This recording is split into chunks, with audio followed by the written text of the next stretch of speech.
When I was a child, I was surrounded by the mind. My father was a psychiatrist devoted to cognitive behavioral therapy, which meant that I could identify a cognitive distortion before I could drive a car. Thoughts were examined, beliefs were corrected, distortions were challenged. I absorbed that world, and by 20, I was deeply intellectual and profoundly out of my body. I could analyze almost anything, and unfortunately, analysis does not hug back. I could explain my sadness in exquisite detail, and I wrote beautiful stories about sad people. I just couldn't feel my way out of it. And I was deeply, deeply unhappy. My refuge, even as a child, thanks to my mother, who was a big nature lover, was the woods outside of my home. We would walk in the woods, or I would later walk in the woods by myself, and I felt something inside of me soften. Later, almost by accident in my early 20s, I found myself in New Mexico. Long story, not going to get into it. High desert, pinon groves, endless sky.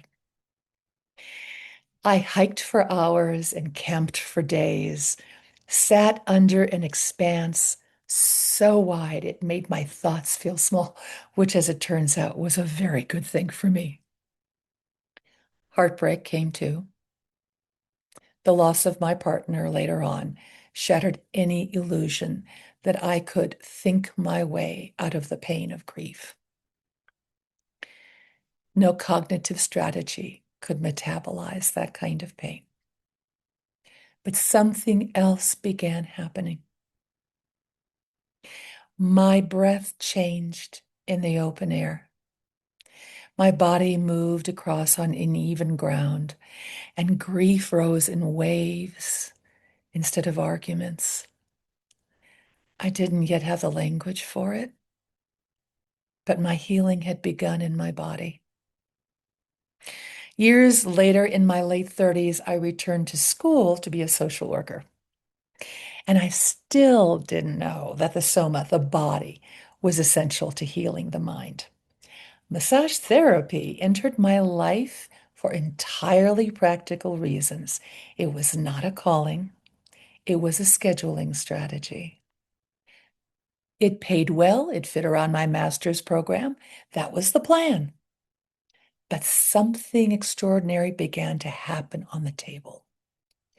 Before each session, I would talk with clients. We'd connect, they would settle. Only later did I understand I was doing attachment work before I even was able to name it. And then with my hands, something else happened. My hands would gravitate almost of their own accord to particular areas, a left shoulder, a lower back. Sometimes I would feel warmth enter my own body as I was working on particular areas of theirs. And I found it puzzling. And clients would, after they got off the table, they would also be puzzled and they would ask me, how did you know to work there? I wish I could say this was the result of deep mystical training. Uh, it wasn't. I was surprised as they were. There was only one answer I could come up with. My body seemed to have an intelligence of its own. And when I stopped trying to control it, when I surrendered to listening to it, it guided me. That realization ignited something else in me. If my body held intelligence, what about theirs? What about my clients? What about my future therapy clients? What would happen if people could listen to the intelligence of their bodies within their own nervous systems? Passion was born in that moment. I was fortunate. Once I got through school and was ready to be an intern, my clinical supervisor was trained in bioenergetics, Lowen's work.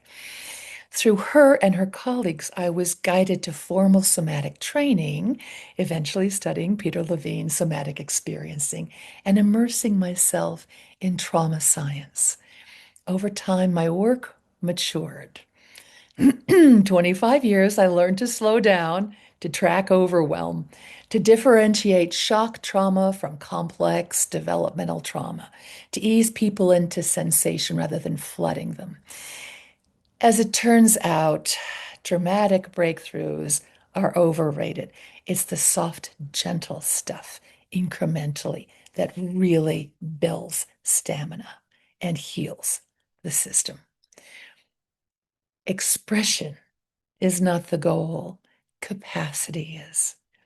I devoured research, not only on the nervous system, but on the adrenals, the gut, the subtle ways biology shapes us and shapes our thoughts. Apparently, my mind wasn't going away without a fight. I saw again and again that emotional state precedes cognition. A dysregulated nervous system hijacks the mind. A regulated one restores reasoning, connection, and choice.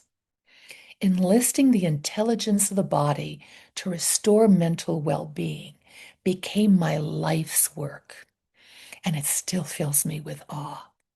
I've seen it restore choice where there once was none. I've seen bodies soften, breath return, and people come back online in ways that words alone couldn't reach. And I've seen also why this work frightened the field.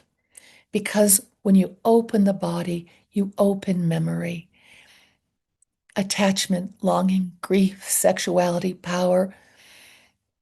This is a Pandora's box right here. Not because what's inside is bad, but because it's true. And truth without containment can overwhelm. Ethical somatic work doesn't chase catharsis. It prioritizes safety, pacing, and consent. It restores regulation first, because from regulation comes choice. The body is not dangerous, but working with it requires maturity, humility, responsibility, and doing your own work. When somatic work is done well, it doesn't take power away. It gives back that power to the client. And that, more than any technique, is what healing actually looks like. And yet, lately I felt discouraged. Individual therapy is powerful, and it is also expensive. Healing should not require a second mortgage. It requires time, access, compatibility. If we don't get along, if there's not a connection there, it's not going to work. And navigating a therapy relationship is not the same as living inside real relationships. And ultimately, isn't that what everyone wants? Ultimately, to be able to take whatever strength you've built up and actually have a real relationship with another human being.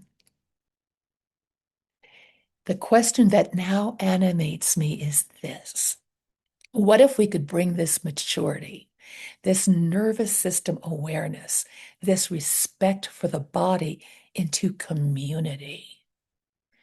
What if healing didn't happen only in therapy rooms?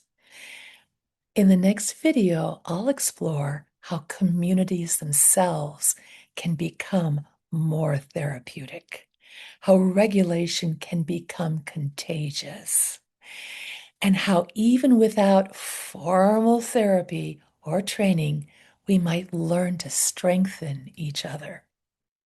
Because the body's intelligence does not only belong to clinicians, it belongs to all of us.